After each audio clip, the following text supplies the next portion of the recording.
അച്ഛന്റെ കുട്ടി ഇതൊന്ന് മൂക്കിലണിഞ്ഞിട്ട് വരൂ, ഒന്ന് കാണട്ടെ അച്ഛൻ. മുഖം തിരിച്ച് ഇതിലേക്ക് നോക്കുക. ഇഷ്ടായില്ല അച്ഛൻ മാറ്റി വാങ്ങാം. എനിക്ക് കാണണ്ട. കുട്ടി ഒന്ന് നോക്കുക. വേണ്ട. പിന്നെ ആർക്ക് വേണ്ടിയാ മോളെ ഞാനിത് വാങ്ങിച്ചോണ്ട് വന്നു? ഒരു നുള്ളു പൊന്നിനെ എന്റെ കുട്ടി ആഗ്രഹിച്ചിട്ടുള്ളൂ. അതുപോലും വാങ്ങിച്ചു തരാൻ കഴിയില്ല അച്ഛാ. ഞാൻ എന്തിനാ ജീവനോട് ഇരിക്കണം? അതിന് അച്ഛന്റെ ഹാർമോണിയം വിൽക്കണമായിരുന്നോ? ഞാൻ എന്തോ പൊട്ടത്തരം വിളിച്ചു പറയണ കേട്ടിട്ട് ആ ഹാർമോണിയം വെറുതെ ചുണ്ടി പിടിപ്പിക്കാൻ എന്തെങ്കിലും പറയുന്നല്ലാതെ എനിക്കറിയാം, നന്നായിട്ടറിയാം അച്ഛൻ അതിനോടുള്ള ബന്ധം. ഓ, അതിലെന്താ അത്ര ബന്ധം? ഈ ഭൂമിയിൽ സ്വന്തമൊന്നും ബന്ധമൊന്നും പറയാൻ ആകെയുള്ളത് എന്റെ മോള് മാത്രം. അതിലും വലുതാ ആ പഴയ ഹാർമോണിയം. അതും വായിച്ച് കളഞ്ഞ കാലം 4 ചൂട് തെങ്ങിന് തടം കോരായിരുന്നു. നമുക്ക് രണ്ടാൾക്കും ഒരുപാട് ദുഃഖ ദൈവം തന്നത്. അതിനിടയിൽ ഒരു ഇത്തിരി സന്തോഷം പങ്കുവെക്കാൻ ഇങ്ങനെ എന്തെങ്കിലും വേണ്ടേ? ഉള്ളിൽ കരഞ്ഞും കൊണ്ട് എന്നെ സമാധാനിപ്പിക്കാൻ കളി പറയണ്ട.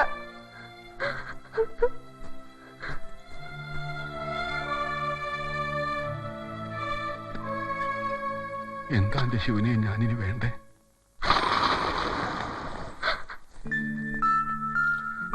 എന്താ അപ്പത് കാണിക്കണേ? പാലക്കാട് കൊണ്ടുപോയി പല്ലെടുപ്പിക്കാൻ കരുതി വെച്ചതായിരുന്നു.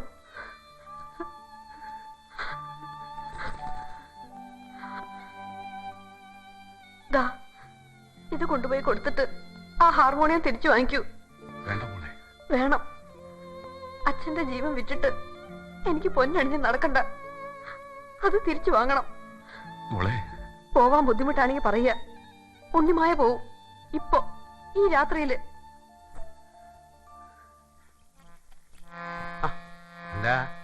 എന്താ തമ്പുരാട്ടി ഇവിടെ? അസത്ത് ജാതികളുടെ ദർബാറാണിത്. കാലെടുത്ത് വെച്ചാ പിന്നെ ഏത് ഗംഗയിൽ മുങ്ങിയിട്ടും ഫലമില്ല.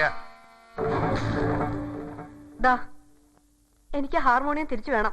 അച്ഛൻ വാങ്ങിച്ച പണം കൊണ്ടുവന്നിട്ടുണ്ട്. എന്താ ഇത്? നിങ്ങൾ അച്ഛനും മകളും കൂടെ ആളെ കളിയാക്ക? ഒരാള് വിൽക്കാൻ കൊണ്ടുവരാ, അതിനെ പറയാ മറ്റൊരാൾ വാങ്ങാൻ വരിക. എന്താ ഇത്? അച്ഛനൊരു അബദ്ധം പറ്റി. അതൊരിക്കലും വിൽക്കാൻ പാടില്ലായിരുന്നു. അച്ഛന് വീണ്ടും ഇവിടേക്ക് വരാനുള്ള മനപ്രയാസം. അതുകൊണ്ടാ ഞാൻ വന്നത്. നിങ്ങൾ വന്നതുകൊണ്ട് എന്താ ഒരു പ്രത്യേകത? ആര് വന്നിട്ടും കാര്യമില്ല, ഞാനിത് തരില്ല. ഒരിക്കൽ വാങ്ങിച്ചു കഴിഞ്ഞതൊന്നും ഞാൻ തിരിച്ചു കൊടുക്കാറില്ല. അങ്ങനെ പറയരുത്. പിന്നെ എങ്ങനെ പറയണം? അതിന്റെ വില നിങ്ങൾക്കറിയില്ല. ചോദിച്ച പണം ഞാൻ എണ്ണിക്കൊടുത്തു.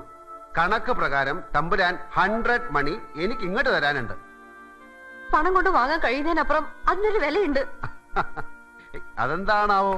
പണത്തിന് മീതെ പരുന്തോ കാക്കയോ അങ്ങനെന്തോ പറക്കാറില്ല, അങ്ങനെ അതുമല്ലാണോ? എനിക്ക് പോണം. ആ ഹാർമോണി കൊണ്ടുപോയി എനിക്ക് അച്ഛന് കൊടുക്കണം. തരില്ല എന്ന് ശുദ്ധ മലയാളത്തിൽ ഞാൻ പറഞ്ഞു കഴിഞ്ഞു. ഇനി രാഷ്ട്രഭാഷയെ പറയണോ? ഹാർമോണിയം നിങ്ങൾ ഇത് എന്ത് ചെയ്യാൻ പോവാ? ഞാൻ ശബ്ദം ഉണ്ടാക്കി രസിക്കും. എന്നിട്ട് അത് മടുക്കുമ്പോ ഇത് തല്ലിപ്പൊളിക്കും. എന്നിട്ട് ഇങ്ങനെ ഇങ്ങനെ ഇങ്ങനെ ഇങ്ങനെ കൊത്തി നുറുക്കിയിട്ട് പുഴുങ്ങി തിന്നെന്ന് വരും. ഞാൻ പണം കൊടുത്ത് വാങ്ങിച്ചതെന്തും എനിക്ക് തോന്നും പോലെ ഉപയോഗിക്കാം. ഇന്ത്യൻ ഭരണഘടന അത് അനുവദിക്കുന്നുണ്ട്. ആയിക്കോളൂ, എന്താ ആയിക്കോളൂ. കുരങ്ങിന്റെ കയ്യില് പൂമാല കിട്ടിയാ പിന്നെ എന്താ ഉണ്ടാവുകയെന്നറിയാം. സംഗീതം എന്ന 3 അക്ഷരത്തിന്റെ അർത്ഥം അറിയാത്ത നിങ്ങൾക്ക് ഇതൊരു കൗതുകവസ്തു ആവും. പണം കൊണ്ട് കോവിലകം വാങ്ങാം, ഹാർമോണിയം വാങ്ങാം. വിലക്ക് കിട്ടാത്ത പലതും ഉണ്ട് നാട്ടില്. അതിൽ ഏറ്റവും വലുത് ജന്മസിദ്ധമായിട്ട് കിട്ടുന്ന കഴിവുകളാണ്. 100 കൊല്ലം ഒറ്റക്കാലിലെ തപസ് ചെയ്താലും 7 സ്വരങ്ങൾ ശ്രുതിയും താളവും തെറ്റാതെ പാടാൻ നിങ്ങൾക്ക് കഴിയില്ല. ആ ബോധം ഉണ്ടാവണ കാലത്ത് കുറ്റബോധം തോന്നും.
സംഗീതം അറിയുന്തോറും അകലം കൂടുന്ന മഹാസാഗരം.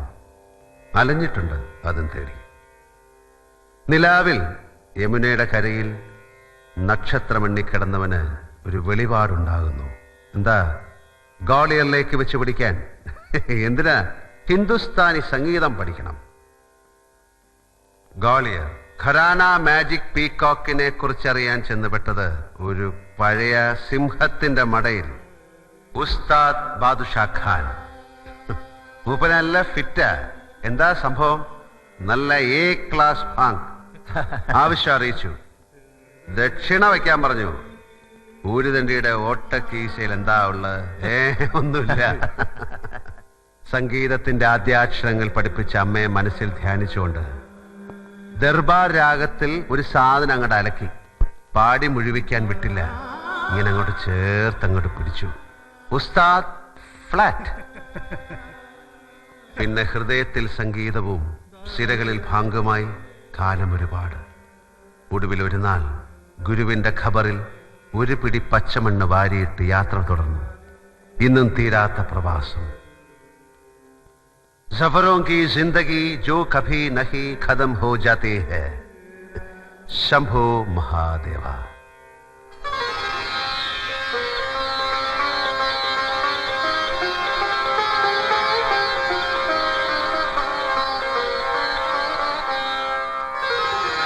ഹരി മുരളി ഹരി മുരളി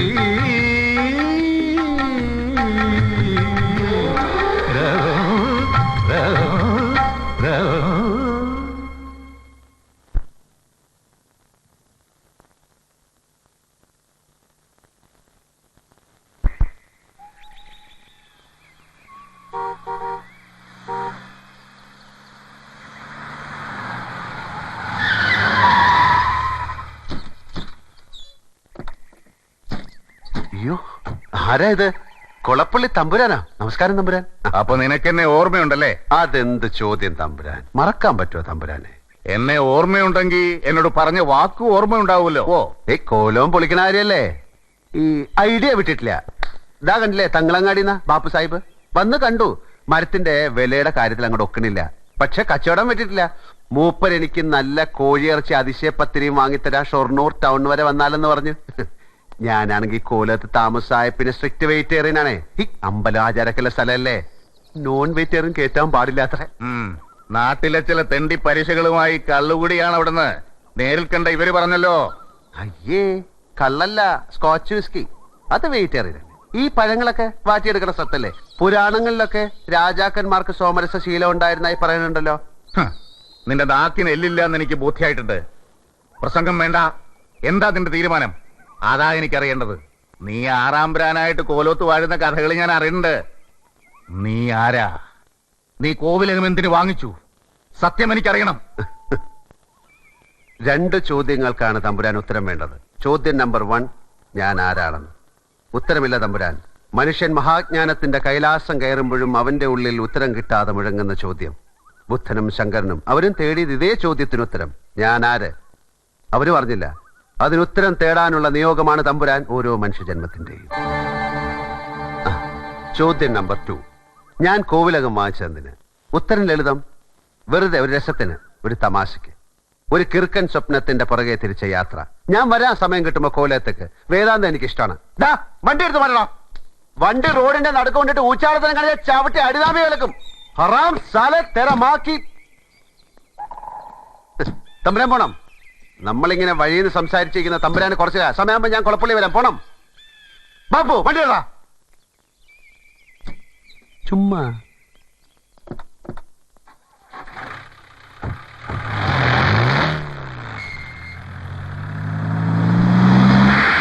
ഇവനെ സൂക്ഷിക്കണം. അവന്റെ കണ്ണിൽ എന്തോ തീക്ഷ്ണതയോടെ കത്തുന്നു. അവന്റെ വാക്കിന് സൂചിവിനിയുടെ മൂർച്ച. ചാത്തന്മാരുടെ മുഖപ്രസാദം നഷ്ടമായിരിക്കുന്നു. കാരണമറിയാത്തൊരു ഉത്കണ്ഠ എന്റെ മനസ്സിലും വളരുന്നു. പിഴയ്ക്കാത്ത ചുവടുകളുമായി അവൻ ഈ മണ്ണിലേക്ക് നടന്നെത്തിയത് അതൊരു വെറും യാത്രയല്ല. എന്തോ എവിടെയോ ഒരുങ്ങുന്നുണ്ട്. ഈ പറഞ്ഞതൊന്നുമല്ലാത്തൊരു പരിവേഷം എന്താ എനിക്ക് പുതുതായിട്ടുണ്ടായത്? ഞാൻ പോവും. ഞാൻ എവിടെയും സ്ഥിരതാമസക്കാരനല്ല. ഇല്ല, ഇനി ഞങ്ങൾ വിട്ടാലല്ലേ പോവും. ഞങ്ങൾ കാലി കെട്ടിപ്പിടിച്ച് കിടക്കും. ഞങ്ങൾക്കൊരു നാഥന വേണം. ഞാൻ വരത്തന്നെ സാറേ. സർക്കാർ മുദ്ര വെച്ച പേപ്പർ നാളെ കൈപ്പറ്റിയാൽ ഏതോ നാട്ടിലേക്ക് പോകേണ്ടവൻ ഇവിടെ വന്ന് ഈ നല്ല മനുഷ്യനുമായിട്ട് കൂട്ടുകൂടിയപ്പോ ഞാനും ഒരു കണിമംഗലത്തുകാരനായി. സാറ് വിചാരിച്ചാൽ മാത്രം ഈ ഉത്സവം നടക്കും. കൊളപ്പുള്ളിയുടെ ഏറ്റുമുട്ടാൻ സാറിനെ കഴിയൂ. എനിക്കാരോട് യുദ്ധം വയ്യ. ഇത് യുദ്ധമല്ല, ഒരുപാട് ജന്മങ്ങളുടെ ഒരുപാട് നാളത്തെ സങ്കടമാണ്. ഈ കരയിലെ ഓരോ മനുഷ്യനെയും ബാധിച്ച ശാപം മാറണേല് അനിയത്തിക്കാവിലെ ഉത്സവം നടക്കണം. അതൊക്കെ ഒരുതരം അന്ധവിശ്വാസങ്ങളാണ്.